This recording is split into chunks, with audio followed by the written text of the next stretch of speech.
Imagine a quiet street corner where the world seems to pass by unnoticed.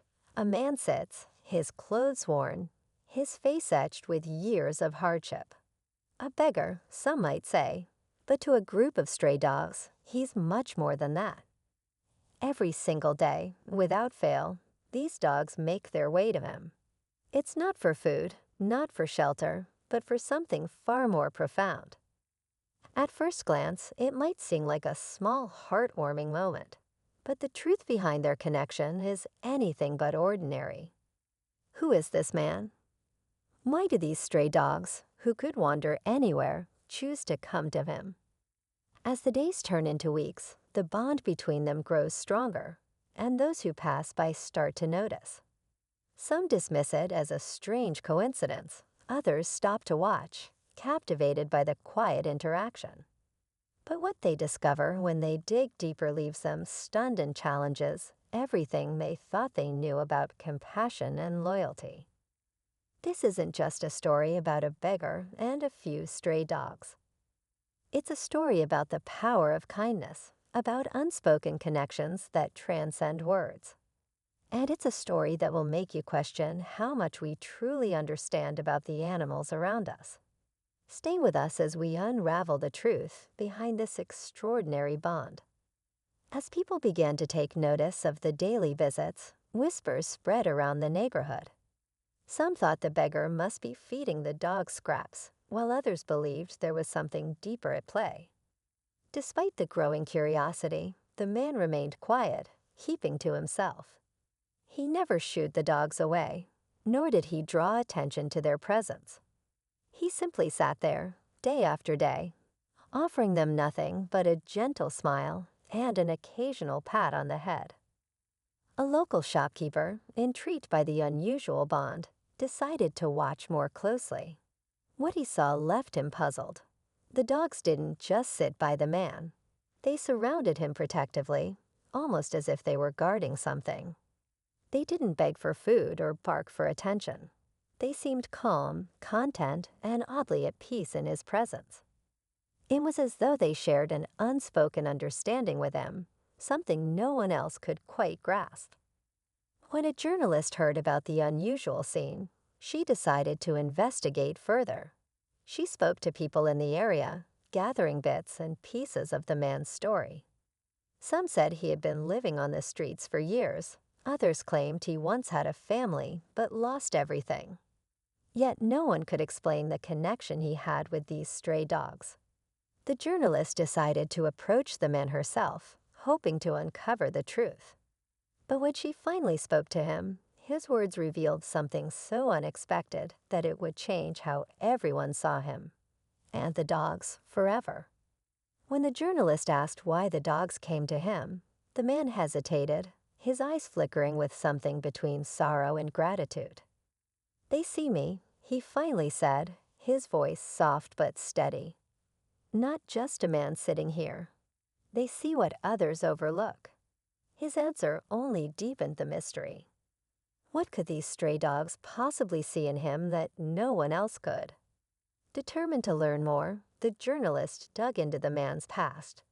She discovered his name was Ravi, and he had once worked at an animal shelter.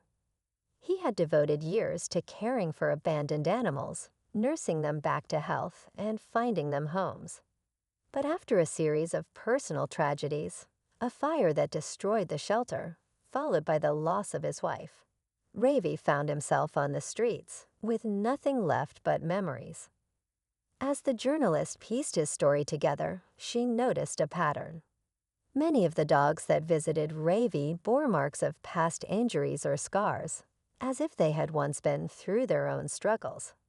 Could these dogs have been ones Ravi had cared for in the past? It seemed impossible, yet the way they interacted with him, loyal, calm, almost reverent, hinted at a connection that couldn't be ignored. Meanwhile, some locals started to grow wary of the attention the story was bringing.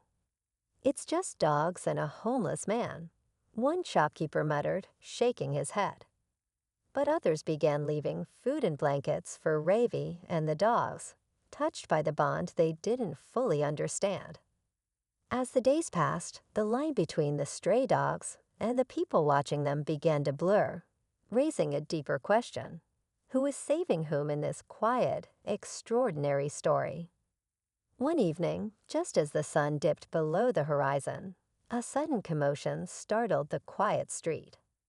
A car screeched to a halt near Ravi's usual spot, and a man stormed out, yelling something about the dogs being a nuisance. The stray dogs, sensing danger, immediately formed a protective circle around Ravi, their quiet loyalty turning into a fierce guard. The man hesitated, clearly unnerved by their collective stance, but his anger didn't fade. "This can't go on forever," he shouted before driving off, leaving behind an uneasy silence. The incident left the neighborhood divided. Some saw the dogs as a problem, a sign of the street becoming unsafe. Others defended them, pointing out how they never caused harm and only seemed interested in Ravi. The tension grew as rumors spread. Some said authorities might step in to remove the dogs, while others speculated about the man in the car, wondering if he had some personal vendetta against Ravi. Amid all this, the journalist discovered something that sent chills down her spine. Old shelter records confirmed that several of the dogs visiting Ravi had indeed been under his care years ago. They had been released into the wild when the shelter closed, their fates unknown until now. How they found their way back to him remained a mystery, but it was clear their connection was no coincidence. The following morning, Ravi was gone. His usual spot was empty, and so were the streets. The dogs, too, had vanished, leaving the neighborhood in a state of confusion. Just as people began to fear the worst, an anonymous letter appeared at the journalist's office. It was signed with just 2 words, but the message sent chills through her. "Keep watching." The cryptic note left everyone on edge. Who had written it, and what did it mean? The journalist, now more determined than ever, decided to retrace Ravi's steps. She spoke to a few locals who had seen him the night before.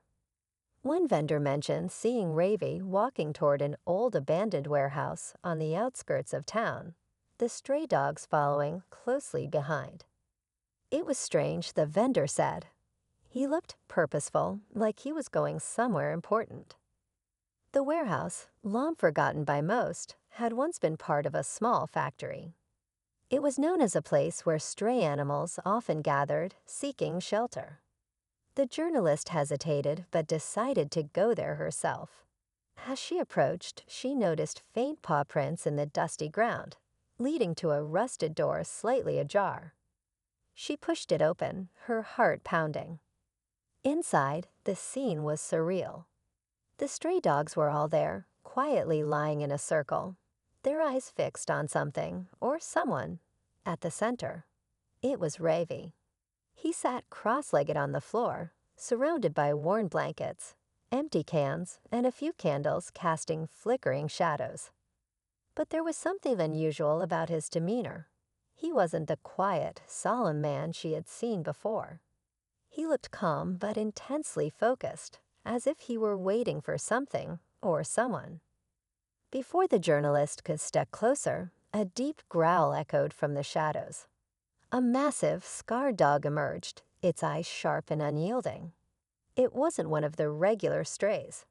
Ravi raised his hand gently, signaling the dog to stop, and it obeyed, retreating into the darkness. "You shouldn't be here," Ravi said softly, his voice carrying a weight that made her freeze. "It's not safe for you to know what's coming." The journalist stood frozen, Ravi's words echoing in her mind. She wanted to leave, but something held her back, a need to understand the truth. "What do you mean it's not safe?" she asked, her voice trembling. Ravi sighed deeply, his gaze shifting to the dogs around him. "These dogs," he began, "they've been watching over me, yes, but they're also here for something greater." He explained that after the shelter burned down, he had felt an overwhelming sense of failure. He believed he had let the animals down. What he didn't know then was that many of the dogs he'd once cared for hadn't forgotten him. They had returned one by one, as if drawn by an unbreakable bond. But their return wasn't random, it had been guided. Ravi revealed that the scarred dog in the shadows was a pack leader, one he had rescued as a pup. It had brought the others together, sensing his need for protection and theirs for purpose. The journalist struggled to process his words, but before she could respond, the warehouse door creaked open. A man stepped inside, the same one who had confronted Ravi in the street. He held a crowbar and looked furious. "You're the reason this place is overrun," he yelled, stepping toward Ravi. The dog sprang up, growling, but Ravi raised his hand again, calming them. "You don't understand," Ravi said firmly. "These animals saved me, and now they're saving you." At that moment, the scarred dog emerged fully into the light, its eyes locked on the intruder. It carried something in its mouth, a wallet. The man froze, recognizing it immediately. He took it, his face pale as he whispered, This was stolen from me years ago." Ravi's voice softened. "They're not just here for me. They've been helping this whole time." The man dropped the crowbar and stumbled out, visibly shaken. The journalist stared at Ravi, stunned. "What now?" she asked. Ravi smiled faintly. Now they'd find their own way home. As if on cue, the dogs began to leave, one by one, disappearing into the night. All except the scarred leader, who stayed behind, watching over Ravi with unshakable loyalty. As the last of the dogs disappeared into the shadows, the journalist stood in silence, trying to take it all in. Ravi sat calmly, the scarred dog still by his side, its unwavering loyalty evident. "They're more than strays," Ravi said softly, his voice filled with a mix of pride and sadness. "They've always been protectors, healers in their own way. They just needed someone to see that." The journalist couldn't help but feel humbled by everything she had witnessed. Ravi wasn't just a man who had lost everything. He had become a beacon for these animals, a symbol of compassion and connection in a world that often overlooks both. The scarred dog nudged Ravi gently, as if urging him to stand. "I think it's time," Ravi said, rising slowly. He thanked the journalist for listening, for seeing the truth behind what so many dismissed as ordinary. "Their work isn't done," he added. "Neither is mine." Ravi and the scarred dog walked away, disappearing into the same quiet streets they had called home for so long. The journalist felt a strange sense of peace, knowing this was how their story was meant to end, not tied to one place, but continuing wherever they were needed next. Back in the neighborhood, people began noticing small changes. The once skeptical shopkeeper started leaving food out for stray animals. Others shared stories of how the dogs had helped them in unseen ways. It was as if Ravi's quiet mission had sparked something bigger, a ripple of kindness and understanding that stretched far beyond him. The journalist wrote her article with one simple message. Sometimes those we think are lost are the ones who show us the way.